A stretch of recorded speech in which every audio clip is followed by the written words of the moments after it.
The league was called the NHA, National Hockey Association, in the early days, and they played for this trophy, the O'Brien Cup. Montreal had a dynasty even back then. This sweater from the Montreal Wanderers. They won 4 championships between 1905 and 1910. The Kenora Thistles of 1907. They won the cup that year and are still the smallest city ever to do so. Turn-of-the-century sticks were different. They were shorter than today's, about 4 feet long, and they had skinny blades. Here's a puck used way back in 1901. These gloves belonged to Frank Foyston of Toronto in 1912. Gloves of that period offered little protection compared with today's. An Ottawa Senators sweater from 1923-24. As you can see, the sweaters back then were exactly that, sweaters. This one was worn by Frank Nyborg. Windsor had a pro team back then. They were the Windsor Bulldogs. Early NHL skates, leather and steel blades, not much support or protection. These skates belonged to Clint Benedict of Windsor. Max Bentley sweater from the 1945-46 Chicago Blackhawks. The Hawks were into many lines and colors back then. The Red Wings during World War II wore V's on their left shoulders for victory in the war, and on their right shoulders wore a patch to encourage the buying of war bonds. There's Jack Adams with a smile. The sweater of Toronto's legendary King Clancy. It surely has seen better days before time and moths took their toll. The skates of the Big M, Frank Mahovlich, in the mid-1960s. These skates gave the player more support than those of the 20s. Steel tubing anchored the blades. The 500th goal puck of Maurice the Rocket Richard, the first player ever to score 500 goals. The Montreal Canadiens sweater from their first season in 1910. But the club evidently didn't like that design, and so in 1911, George Vezina's first season, the club changed it to this one. But that didn't go over very big either, so the next season, 1912, the sweater changed again. 3 sweater designs in 3 years. Shortly after 1945, the Canadiens settled on this design, the design that became synonymous with the word dynasty. This sweater was worn by Henry Pocket Rocket Richard. Gordie Howe, of course, the most dominating player of his era and perhaps of all time. He played at the Detroit Olympia, one of the loudest, most intimidating, and well-loved hockey arenas in the game's storied history. Bobby Hull stick from 1968 to 69. He used this stick to score his 58th goal that season. Note the 3-inch hook on the blade, highly illegal today. Expansion hit the NHL. This sweater is from the Kansas City Scouts. They became the Colorado Rockies and now reside in New Jersey as the Devils. An Atlanta Flames sweater. This franchise moved to Calgary and last season won their first Stanley Cup.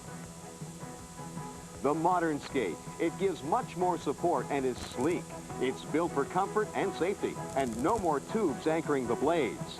These skates were the first ever worn by the great one, Wayne Gretzky, when he was just a tyke. Note that they weren't double runners. A bronze mold of Wayne Gretzky's feet. Wayne presented these to his father after the great one scored 50 goals in 39 games in 1982. Wayne's father quickly gave the trophy to the Hockey Hall of Fame.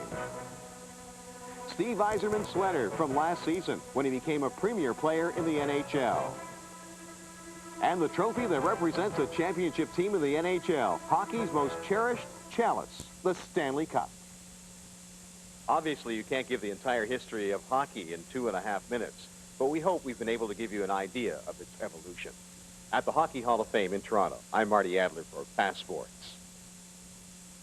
When we return, Marty Adler... Nowhere do you find more interest created than when taking a look at the evolution of the goalie's hockey mask.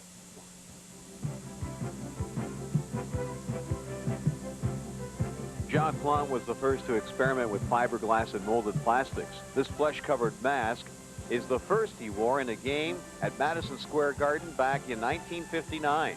Plante was injured early in the first period, and Coach Toe Blake, who was opposed to the mask, permitted him to wear it on condition that it would be shelved when his injury healed.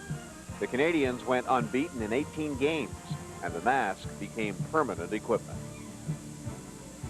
Jacques Plante designed similar masks, close forerunners of the style which he retained until the end of his playing career. Terry Sawchuk was the first Red Wing to experiment with the mask in the 60s. As you can see, it provided little protection. Red Wing goaltender Roger Crozier's mask in 1971. Johnny Bauer of the Toronto Maple Leafs opted for a mask that gave him a little greater protection. Bernie Parent's mask for the Philadelphia Flyers back in 1974 offered a little more protection for the ear and started moving towards the back of the head. Jim Rutherford of the Red Wings got a little artistic in 1974. In 1976, goaltenders started painting their own masks, and some of them got carried away, like this one by Gilles Gratton of the New York Rangers. Gilles Meloche's mask with the 1977 Cleveland Barons.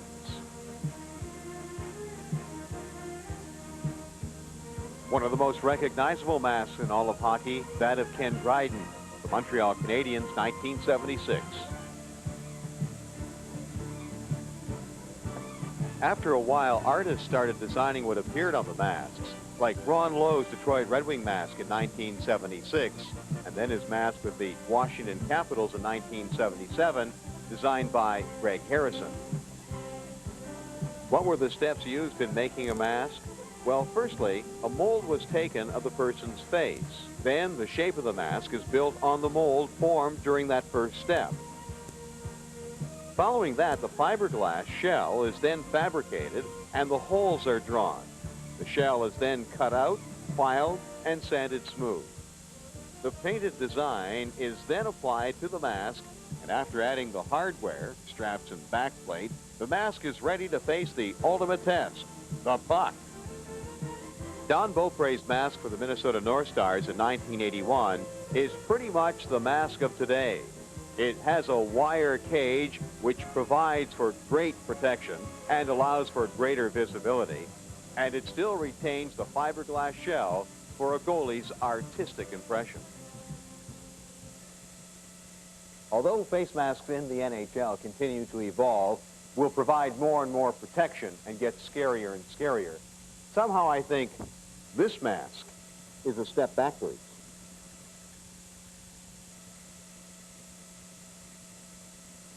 I'm Marty Adler in the Hockey Hall of Fame for Past Sports.